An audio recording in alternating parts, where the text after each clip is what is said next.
가끔 제가 좀 마음이 힘들고 답답할 때는 아내와 함께 산책을 주로 합니다. 그러니까 뭐 운동을 그렇게 썩 잘하거나 뭐 좋아하지는 않아서 나가서 좀 이제 산책하고 걷는 걸 좋아하는데요. 주로 이제 어디를 가냐면 여러분도 아마 가보신 분 많이 계실 거예요. 남양에 가면 성모성지가 있어요. 성모성지. 물론 가톨릭 이제 성당이 있는 그런 성지인데 최근에 거기 또 대성전 큰 게 이제 세워졌습니다. 그리고 이제 산책하다 보면 좀 좋은 게 매 정시에 1시간마다 그 대성당에서 종소리가 이제 나요. 종소리가 그 대성당 그 종탑에 종이 달려 있는데 물론 우리 하적교회도 종이 지금 있습니다. 지금 치지는 않습니다만은 아름다운 그 종소리가 쫙 들리는데 그걸 들으면서 이제 산책을 하죠. 산책을 하는데 제가 얼마 전에 아내랑 산책을 하면서 그런 이야기를 했어요. 제가 이제 좀 마음이 때로는 뭐 누구나 뭐 그럴 수 있죠. 여러분도 마찬가지고 저도 뭐 사람인지라 좀 힘들고 답답할 때는 이제 이야기를 하잖아요. 아무리 봐도 나는 내 스타일이나 성격이나 내 능력으로 볼 때는 참 목회할 사람이 아닌데 왜 하나님이 나 같은 사람을 불러서 이렇게 주님의 일에 또 교회를 섬기고 성도들을 섬기는 일에 사용하는지를 잘 모르겠다.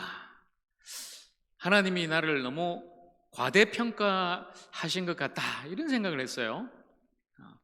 왜 나 같은 사람을 그렇게 쓰실까? 하나님이 왜 이렇게 주님의 귀한 교회로 보내셨을까? 물론 좀 이제 투정 섞인 말로 그냥 하는 거죠. 그러니까 아내는 그 이야기를 듣고 그래도 하나님이 우리를 아시고 그렇죠? 저나 여러분이나 우리 모두를 아시고 또 하나님은 실수가 없는 분이시니까 하나님의 뜻 가운데 분명히 하나님이 목회자로 쓰시고 또 교회에 보내신 것은 분명한 하나님의 뜻이실 거다. 그래도 하나님이 보실 때는 우리가 볼 때는 제가 볼 때도 그렇고 또 그 사람이 볼 때도 그렇고 여러분도 그렇겠지만 우리가 볼 때는 아닌 것 같아도 하나님이 보실 때는 그래도 제일 잘할 수 있을 거다. 그래, 네가 가서 잘 섬기라. 그렇게 하나님이 보내신 것 아니겠냐. 오늘 저를 위로한다고 그렇게 이야기를 했겠죠. 자, 그런 이야기를 하면서 한번 또 생각을 해봤습니다. 뭐 사실상 제가 예수님을 믿고 거듭나고 또 변화받고 무엇보다도 목회자로서 부름받았을 때 많은 변화가 있었죠. 사실 소시적에 제 모습이나 제 성격이나 제 성품이나 제 스타일로 한다면 저는 절대 목회할 사람 아닙니다. 또 사실상 저는 어릴 때 꿈이 달랐어요. 대학도 다른 데 지원을 했었고 여러분께 지금 다 뭐 간증할 수 없습니다만은 그때 그 사건 때문에 제가 변화받고 주님께 제 삶을 온전히 드리고 지금도 여기 서서 목사로서 이름을 섬기고 있지 않습니까? 근데 제일 어려운 게 뭐냐면 어쨌든 주님의 교회 성도들을 섬김에 있어서는 그 교회 모든 성도님들 한 분 한 분을 정말 사랑으로 또 겸손하고 낮은 자세로 또 참 목자로서 잘 섬기고 또 들어드리고 말씀으로 훈계하고 양육해야 되는데 그게 쉽지 않단 말입니다. 우리 하적교회 한 뭐 300명 정도 계십니다. 아이들까지. 그러면 다 다르지 않습니까? 여러분 각자 다 다르죠? 나이도 다르고 성격도 다르고 고향도 다르고 신앙 연조도 다르고 또 모든 영적인 어떤 은혜 받은 그 체험도 다르기 때문에 모두가 달라요. 다 다르기 때문에 또한 제가 다른 한 분 한 분을 각자에 맞게 제가 또 섬겨야 되지 않겠습니까? 그렇게 들어드리고 그렇게 또 말씀도 전하고 가끔 그 생각을 해요. 제가 너무 벅찰 때는 주님 좀 분신술이라도 있으면은 제가 300명의 윤목사가 돼서 300명의 모든 우리 하적교회 성도들 한 사람 한 사람 앞에 가서 좀 친근하게 옆에서 들어드리고 힘들 때 위로하고 기도해드리고 또 말씀 전하고 그랬으면 좋겠습니다. 제가 한 사람인데 300명의 하적교회 모든 성도들을 어떻게 일일이 다 들어드리고 품어드리고 섬겨드리고 전하고 할 수 있습니까? 와, 주님 너무 이거 힘듭니다. 좀 분신스럽습니까? 가끔은 그런 생각을 해요. 그만큼 한 분 한 분 이런 성도 저런 성도 다 맞춰드려야 되고 결코 제 성격대로 해서는 안 되죠. 그러면 목회할 수 없죠. 가끔은 그냥 섬기고 들어드리고 또 말씀 전하고 기도할 때마다 힘들 때가 있어요. 그때마다 속으로는 기도합니다. 주여 주여 참게 해주십시오. 기다리게 해주십시오. 인내해 주십시오. 정말 한 분 이 성도님 주님 마음으로 섬길 수 있도록 주님 도와주십시오. 속으로 그렇게 기도하면서 그렇게 할 때가 많죠. 여러분이 아실지 모르겠습니다만은 나를 죽이고 나를 버리고 어쨌든 성도 한 분 한 분을 맞춰가면서 목회를 해야 되는 거지. 그래서 여러분들 목회자에게 대부분 우리 선배 목사님들부터 없는 게 있는데요. 장기 중에 수술 이식을 해서가 아니라 저도 마찬가지지만 대부분 목회자들은 간하고 쓸개가 없어요. 간하고 쓸개. 진짜 그걸 떼낸 게 아니라 간도 쓸개도 다 그냥 버리고 해야 목회가 되는 거지. 그냥 내 마음으로, 내 주관으로, 내 성격으로는 절대 할 수 없는 게 이제 목회란 말이죠. 그런데 분명한 사실 한 가지가 있습니다. 저 자신을 바라보면은 진짜 섬길 수 없는 사람인데 제가 여전히 지금 이 시간 이곳에 서서 여러분을 섬기고 여러분에게 말씀을 전할 수 있는 단 한 가지 이유는 하나님께서 저를 부르셨고 저를 보내셨고 저에게 몸된 교회를 그리고 여러분을 섬기라고 주신 사명 때문입니다. 바로 그 한 가지 때문에 여전히 연약하고 부족하고 할 수 없는 제가 오늘도 주님과 몸된 교회를 섬기는 것이죠. 얼마 전에 제가 책 한 권을 읽었는데 또 너무 저에게 와닿아서 제가 잠깐 여러분에게 소개를 합니다. 하나님의 사람으로 불리는 A.W. 토저 목사님의 기도문인데요. 그 중에 잠깐 한 부분을 제가 읽어드리겠습니다. 주 예수님, 당신의 손을 제게 얹으소서. 선지자의 기름을 제게 부으소서. 제가 종교적 서기관으로 전락하여 저의 선지자적 소명을 잃어버리는 일이 일어나지 않게 하소서. 현대의 성직자들에게 광범위하게 퍼져 어둠 속에 도사리고 있는 저주에서 저를 건지소서. 즉 타협의 저주, 모방의 저주, 전문가적 역량에 의존하는 저주에서 건지소서.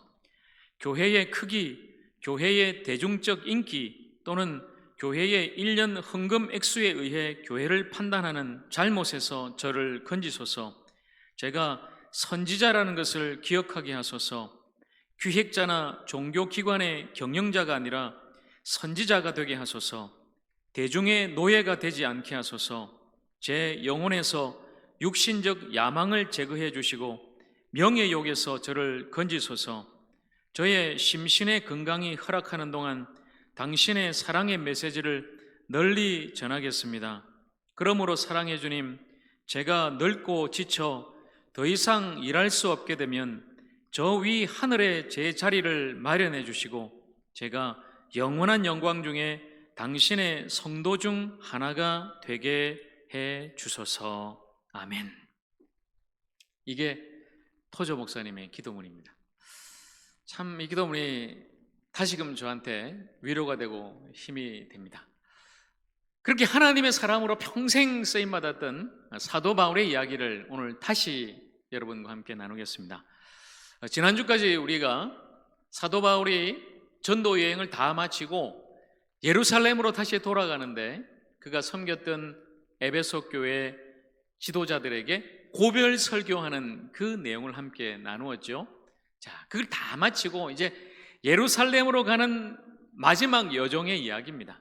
그 여정도 여전히 쉽지 않았습니다. 자, 무엇보다도 성령님이 바울에게 그 여정, 그리고 그 여정의 마지막인 예루살렘의 일을 말씀하십니다. 사도행전 20장 23절 말씀해 보면 바울이 스스로 고백하죠. 성령이 나에게 증언하시는데 내가 그곳에 가면 결박과 환난이 기다린다고 성령이 말씀하셨다.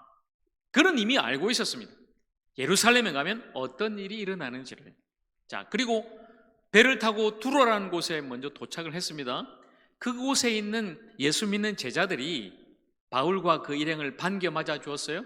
자, 그런데 그 제자들이 이런 이야기를 합니다. 사도행전 21장 4절에 보면 성령의 감동으로 우리에게 이렇게 말씀하셨습니다.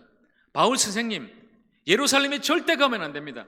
분명히 바울 선생님 위험합니다. 그 제자들이 바울을 지금 붙잡고 있는 것입니다. 바울을 가지 말라고 만류하는 것이죠. 그리고 또 가이사라라는 곳에 도착을 하게 되는데 7 집사 중에 한 사람인 빌립이라는 사람, 이 사람 여러분 기억하실 거예요. 이디오피아 내시한테 막 전도했던 유명한 그 빌립, 그 집에 이제 묵게 됩니다. 그 집에는 빌립의 4딸이 있는데 성경에 보니까 시집가지 않고 처녀로 예언하는, 그러니까 하나님의 말씀을 전하는 그 딸들이 그곳에 함께 있었습니다. 바울이 그 집에 이제 며칠을 묵게 되는데 그 집에 선지자 아가보라는 사람이 또 찾아왔어요. 그리고 이 사람이 예언을 합니다.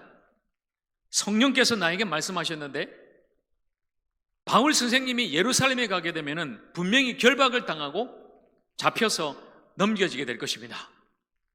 이 예언을 듣게 되죠. 자, 그러니까 그 예언을 들은 모든 사람들, 그 빌립 집사 집에 있는 딸들도 또 바울의 일행들도 모두가 바울을 붙잡습니다. 바울 선생님 보십시오. 성령님이 우리에게 증언하고 말씀하지 않습니까? 오늘 이렇게 예언도 하지 않습니까? 바울 선생님 절대 예루살렘 가면 안 됩니다. 선생님 붙잡히고 넘겨져서 혹시 죽을지도 모릅니다. 그렇게 바울을 붙잡는 것이죠. 그러나 바울은 예루살렘에서 자신이 결박당하고 환난을 만나고 또 어려움을 당할 것을 알았지만 결코 그 길을 멈추지 않습니다. 이미 앞서 바울이 고백한 대로 내가 달려갈 길과 주 예수께 받은 사명, 곧 하나님의 은혜의 복음을 전하는 일을 마치려 하면은 나의 생명조차 조금도 귀한 것으로 여기지 아니하노라. 바울은 이렇게 고백하며 나가는 것이죠. 그리고 자신을 붙잡고 만류하는 모든 사람에게 이렇게 고백합니다. 사도행전 21장 13절 말씀입니다. 13절, 바울이 대답하되 여러분이 어찌하여 울어 내 마음을 상하게 하느냐? 나는 주 예수의 이름을 위하여 결박당할 뿐 아니라 예루살렘에서 죽을 것도 각오하였노라. 자신을 위해서 울면서 붙잡고 있는 많은 사람들에게 이렇게 이야기하는 거죠. 아닙니다. 여러분 울지 마세요. 나는 거기 가서 결박당해도 좋고 심지어 나는 죽을 것도 각오했습니다. 일사각오죠. 일사각오. 주 예수의 이름을 위해서 나는 결박당하는 것도 죽는 것도 이미 각오했습니다. 여러분 울지 마세요. 왜 그가 죽음을 각오하고 일사각오로 끝까지 그 길을 가고자 했을까요? 왜냐하면 주 예수의 이름에 생명이 있기 때문입니다. 그 생명의 이름, 예수의 이름을 전하는 데 있어서 나는 나의 생명, 나의 목숨, 나의 모든 것을 바쳤습니다. 그리고 나는 끝까지 그 길을 가겠습니다. 왜냐하면 주님이 말씀하셨습니다. 예수께서 친히 말씀하신 바 나는 부활이요 생명이니 나를 믿는 자는 죽어도 살겠고 죽어도 살겠고 무릇 살아서 나를 믿는 자는 영원히 죽지 아니하리라. 아멘. 여러분 믿으십니까? 예수께서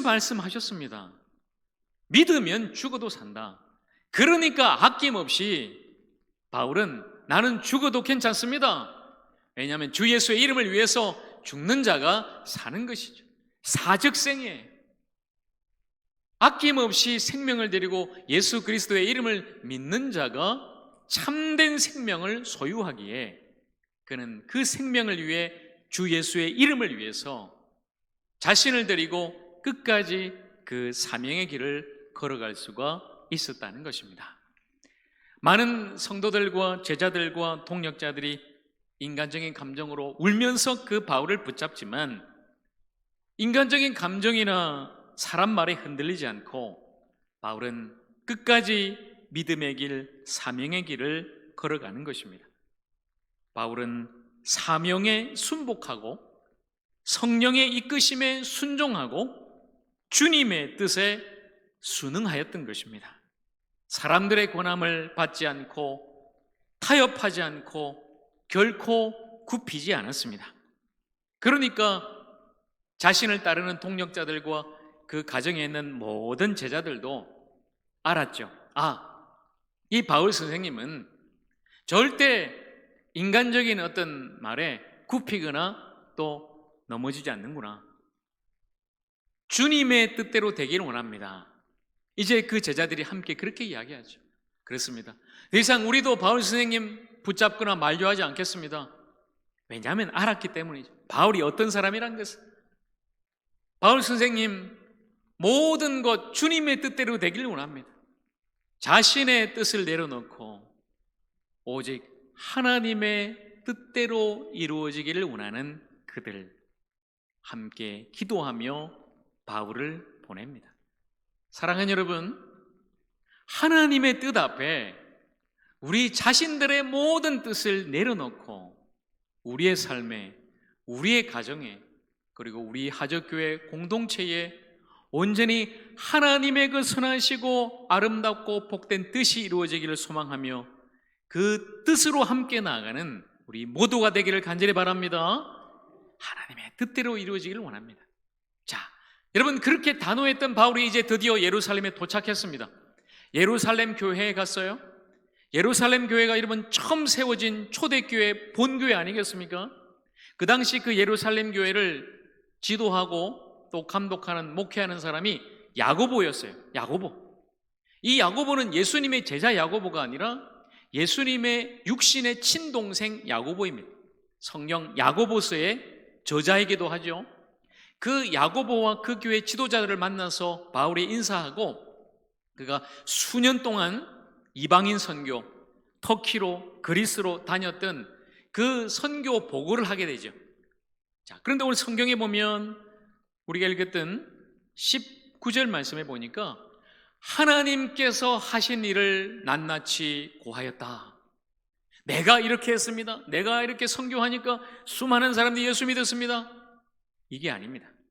하나님께서 하신 일, 나를 통해 하나님이 그 하신 놀라운 그 일을 고하였고 선교 보고하였고 또 그 일을 들었던 그 예루살렘 교회 지도자들은 어떻게 했습니까? 와, 바울 선생님 대단하시네요.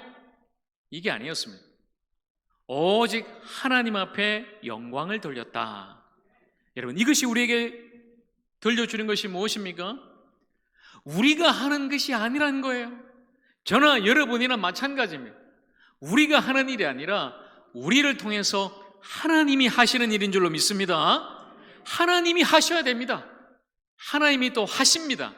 그리고 그 모든 일을 통해서 아름다운 생명의 역사와 부흥의 역사가 일어났을 때 이 모든 것을 통해서 하나님만이 영광 받으시기를 소망합니다. 우리가 그렇게 일하는 것이죠.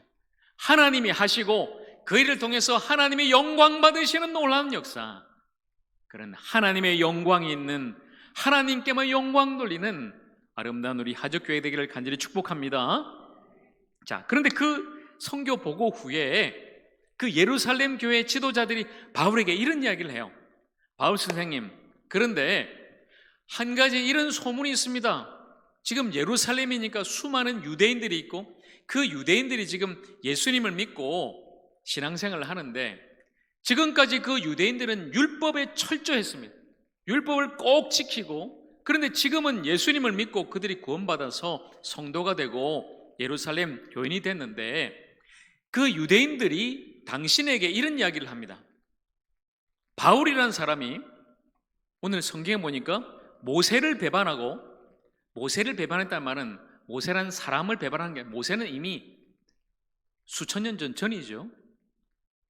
율법을 배반했다는 거죠. 모세란 바로 율법을 배반하고 율법을 지키지 마라, 할례도 받지 마라, 율법의 관습도 지키지 마라, 그렇게 이야기한다고 지금 이곳에 소문이 돌고 있습니다. 거짓 소문이죠. 사실 바울이 그렇게 이야기한 적은 없어요. 율법이 아니라 오직 믿음입니다.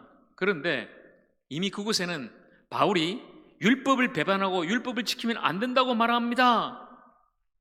그 리드를 향한 거짓 소문이 횡행하고 있었죠. 야, 여러분 보세요. 어느 공동체나 조직이나 또 교회나 사실 리드를 향한 그런 거짓 소문이 굉장히 많지 않습니까?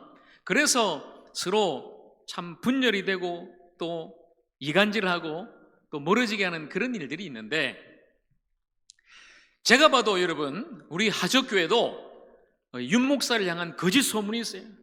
여러분 그 소문 절대 믿으시면 안 돼요.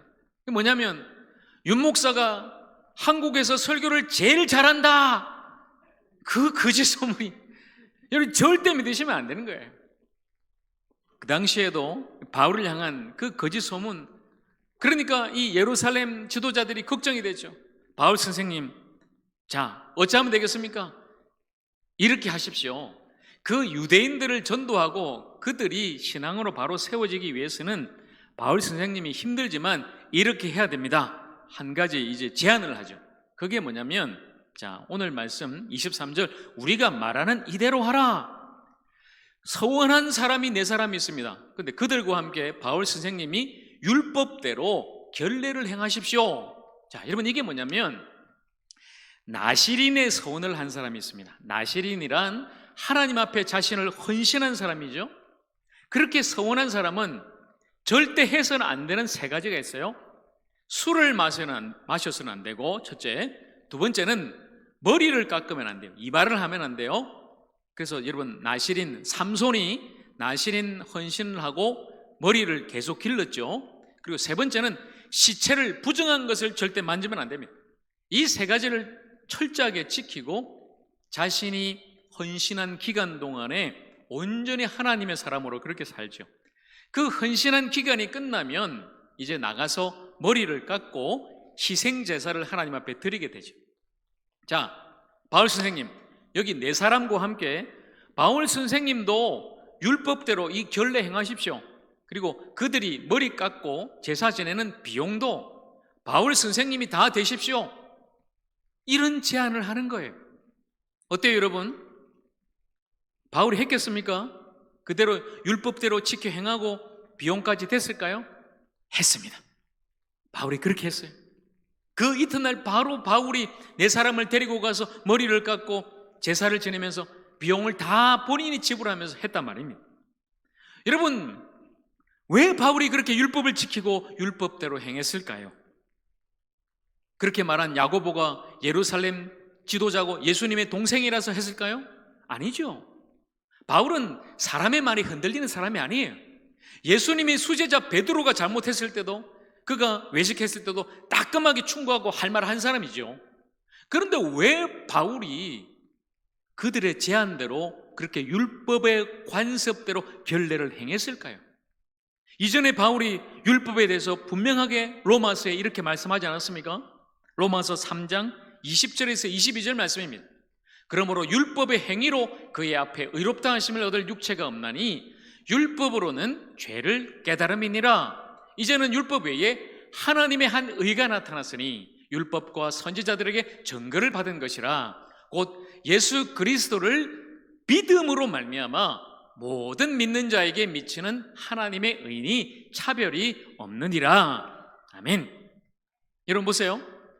율법의 행위로 우리가 무엇을 지켜서가 아니라, 무엇을 행해서가 아니라, 우리가 종교 생활을 열심히 해서가 아니라, 나의 의, 나의 공로가 아니라, 우리가 구원받은 것은 오직 주 예수 그리스도를 믿음으로 말미암은 줄 믿습니다.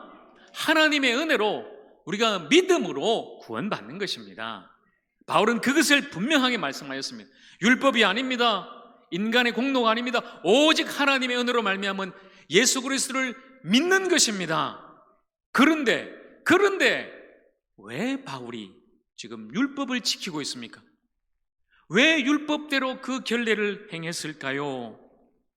그 예루살렘 지도자들에게 아니요, 율법 지켜서 구원받는 건 아니고 우리가 믿음으로 구원받는 것이니 나는 이 결례 행하지 않겠소, 이렇게 하지 않고 절대 사람의 말에 굽히지 않았던 그 바울이 자신의 모든 원칙과 자존심 다 내려놓고 율법을 지켜 행했을까요?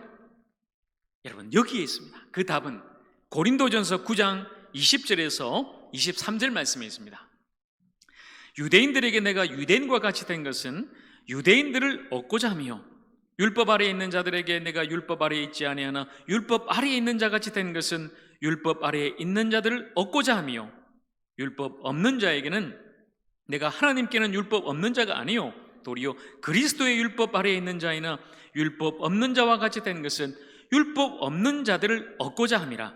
약한 자들에게 내가 약한 자와 같이 된 것은 약한 자들을 얻고자 하며, 내가 여러 사람에게 여러 모양이 여러 모습이 된 것은 아무쪼록 몇 사람이라도 구원하고자 함이니, 내가 복음을 위하여 모든 것을 행하면 복음에 참여하고자 함이라. 아멘. 보세요 여러분, 바울이 복음을 위해서, 영혼을 위해서 자기 자신이 여러 모습으로 나타났다는 거예요. 율법을 꼭 지켜야 됩니다. 그런 사람에게는 그래요, 율법 지킵니다. 그러나 율법이 아니라 믿음입니다. 율법 없어도 괜찮아요. 믿음입니다. 그래요, 율법이 아니라 믿음입니다. 이방인에게는 이방인의 모습으로, 유대인에게는 유대인의 모습으로, 약한 자에게는 약한 자의 모습으로, 여러 사람에게 여러 모습으로 자신이 나타나고 다가간 것은 바로 몇 사람이라고도 구원하고자, 바로 그 사람을, 그 영혼을 구원하고자 사도 바울이 자기 자신을 내려놓고 버린 것입니다. 때로는 아까 제가 말씀드린 것처럼 그냥 간도 쓸개도 없는 것 같고 줏대도 없고 소신 없는 그런 모습 같지만, 한 영혼이라도 구원할 수 있다면, 한 영혼이라도 예수 믿고 구원받을 수만 있다면 자기 자신의 모든 것을 내려놓고 희생하고 헌신한 바울의 모습이 바로 여기에 담겨져 있는 거죠. 모든 것을 감수하는, 희생과 양보를 서슴지 않는 사도 바울의 모습, 복음을 위해 자신의 모든 것을 내려놓을 수 있는 그 겸손함과 열린 마음, 본질과 핵심은 변치 않습니다. 오직 예수, 오직 십자가, 그 복음. 그러나 그 영혼을 살리고 구원하는 데 있어서의 방법론은 계속해서 변화시켜 나간 바울의 모습을 우리는 보게 됩니다. 사랑하는 여러분, 복음을 위해서, 사명을 위해서 일사각오의 정신으로 붙잡아야 할 것은 끝까지 붙잡아야 될 줄로 믿습니다. 놓쳐서는 안 되는 것이죠. 세상 풍조가 아무리 나날이 변하여도 우리는 이 믿음을 끝까지 지키고 그 믿음으로 살아야 될 줄로 믿습니다. 사람 의식하거나 눈치 보지 말고 그냥 주님만 믿고 주님 말씀에 순종하며 끝까지 그 믿음의 길, 사명의 길을 함께 걸어가기를 간절히 바랍니다.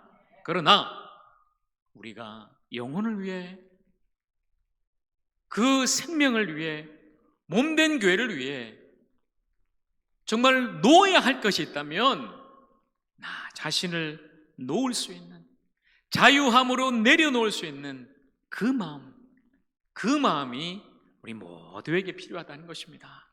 나 자신을 주장하지 않고 고집하지 않고 주님을 위해서라면, 그 영혼을 위해서라면, 정말 주님 사랑하는 우리 교회를 위해서라면 나를 버릴 수 있는 바로 그 겸손의 마음, 다른 사람 인정하고, 다 다르기 때문에 인정하고 나의 고집을 내려놓고 주님을 위해, 영혼을 위해 하나 될 수 있는 바로 그 마음. 여러분, 본질에는 우리 목숨 걸어야 합니다. 그러나 본질이 아닌 비본질적인 그 지엽적인 것에는 우리가 얼마든지 열린 마음으로 다름을 이해하고 용납하고 받아들이면서 함께 나갈 수 있어야 된다는 것이죠. 여러분, 얼마나 많은 교회와 성도들이 본질 아닌 아주 그냥 비본질적인 사소한 것에 목숨 걸고 싸우고 있습니까? 그런 소문을 많이 들었어요. 다른 교회 보니까 십자가 모양 가지고 싸워요. 십자가 모양은 이렇게 해야 된다, 저렇게 해야 된다. 밖에 달려있는 저 십자가 색깔은 빨간색으로 해야 된다. 아니요, 밤에는 흰색이 더 잘 보입니다. 그걸로 교회가 막 파가 나뉘고 싸우고 있는 거예요. 여러분, 십자가는 예수님이 저와 여러분을 위해서 희생하고 피 흘려 돌아가신 구원인 줄로 믿습니다. 그 십자가의 정신이 중요하지, 모양이 어떻고 색깔이 어떻고 왜 그런 걸로 우리가 서로 싸우겠습니까? 교회 모양은 이래야 되고 교회 이제 밖에 색깔은 이렇게 칠해야 되고, 오늘 우리 오랜만에 점심 먹습니다는 밥을 가지고도 밥을 먹어야지, 국수를 먹어야지, 김밥을 먹어야지.